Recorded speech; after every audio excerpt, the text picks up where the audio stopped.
Pada abad kedua Hijriah, ada sebuah jalur dagang yang begitu menakutkan bagi para kafilah, rute Abiwarda Sirjis, atau yang dikenal juga sebagai Abiwarda Sarhas. Di kawasan sunyi itu, beroperasi sekelompok perampok yang sangat ditakuti, terkenal kejam, dan tak segan membunuh. Pemimpin mereka hanyalah seorang remaja, Fudail bin Iyad, yang lahir di Samarkand dan besar di Abiwarda, Khurasan. Namanya panjang, Fudail bin Iyad bin Masud bin Bashar et-Tamimi. Di antara Merv dan Bawart, di tengah hamparan pasir yang tandus, ia mendirikan sebuah kemah bersama kelompok pencuri dan perampok yang setia padanya. Siang malam mereka merampok para saudagar kaya yang melintas di jalur itu. Semua harta rampasan dikumpulkan untuk Fudail. Ia hanya mengambil barang yang ia sukai, selebihnya dibagikan pada teman seperampokannya. Namun, meski tampak keras dan tanpa hati, batinnya mulai merasa resah. Setiap kali ia menatap harta rampasan, ia tahu ada yang salah dengan jalan hidupnya.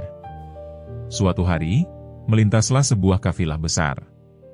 Salah seorang lelaki dalam rombongan itu sudah sering mendengar kabar buruk tentang para perampok Abiwarda.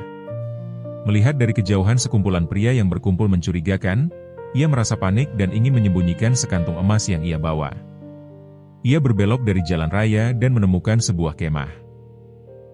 Di dekatnya berdiri seorang pria berpenampilan sederhana, mirip pertapa. Tanpa curiga, ia menitipkan kantung emas itu kepadanya. Pria itu adalah Fudail sendiri. "Letakkan saja di sudut kemahku," ujar Fudail tenang.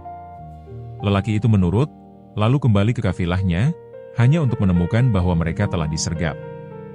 Kaki tangan seluruh anggota rombongan sudah diikat. Ia sigap melepaskan ikatan teman-temannya. Setelah mereka menyelamatkan harta yang tersisa dan pergi, lelaki itu kembali ke kemah Fudail untuk mengambil emasnya.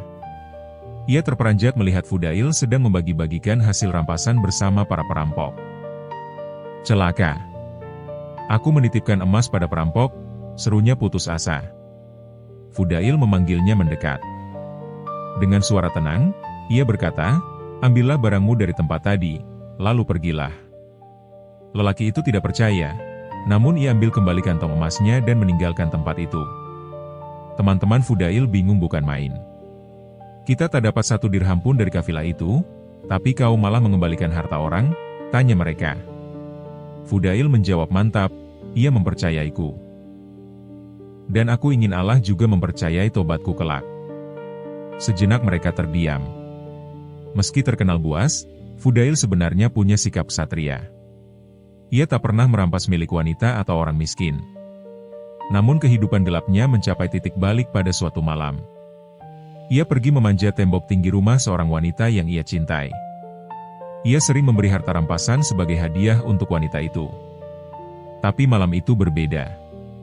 Saat ia bertengger di tembok, ia mendengar suara seseorang membaca ayat Al-Hadid. Belum tibakah waktunya bagi orang-orang beriman untuk khusyuk mengingat Allah? Kalimat itu seperti panah menembus hatinya. Ia mendadak gemetar, turun tergesa-gesa, dan lari dari tempat itu dengan hati kacau balau. Di sebuah reruntuhan bangunan, ia melihat sebuah kafilah beristirahat. Mereka sedang berdiskusi, "Kita harus melanjutkan perjalanan." Yang lain menolak, "Tidak mungkin. Fudail pasti mengadang kita."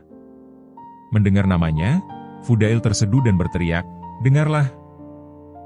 Fudail telah bertobat."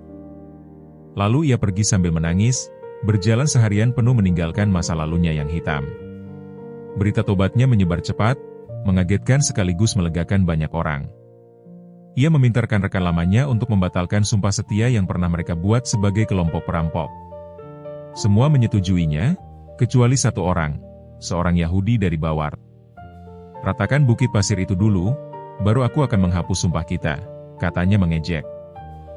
Fudail mencoba mencangkul bukit itu sedikit demi sedikit, namun tahu itu pekerjaan mustahil dalam waktu singkat. Hingga suatu pagi, angin kencang datang dan meratakan bukit itu dalam sekejap. Si Yahudi terbelalak heran. Ia berkata, "Sekarang masuklah ke rumahku.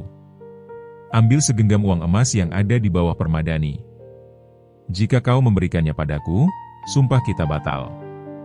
Sesungguhnya, ia menaruh gumpalan tanah di bawah permadani itu, sekadar menguji Fudail. Tetapi ketika Fudail meraih tanah itu dan mengeluarkan tangannya, segenggam dinar emas berkilau dalam genggamannya. Melihat itu, si Yahudi berkata tegas, "Islamkanlah aku." Setelah ia mengucap syahadat, ia menjelaskan alasannya. Dalam Taurat disebutkan, siapa yang benar-benar bertobat lalu menyentuh tanah, maka tanah itu akan berubah menjadi emas. Aku ingin menguji tobatmu, dan hari ini Allah menampakkan kebenarannya. Sejak saat itu, Fudail benar-benar berubah. Dari perampok paling ditakuti di jalur Abiwarda, ia menjadi salah satu sufi besar dalam sejarah Islam. Banyak ucapannya dikutip ulama tasawuf dalam karya-karya klasik. Fudail ia wafat di Makkah pada tahun 187 Hijriah, dikenang sebagai sosok yang menemukan cahaya setelah lama hidup dalam kegelapan.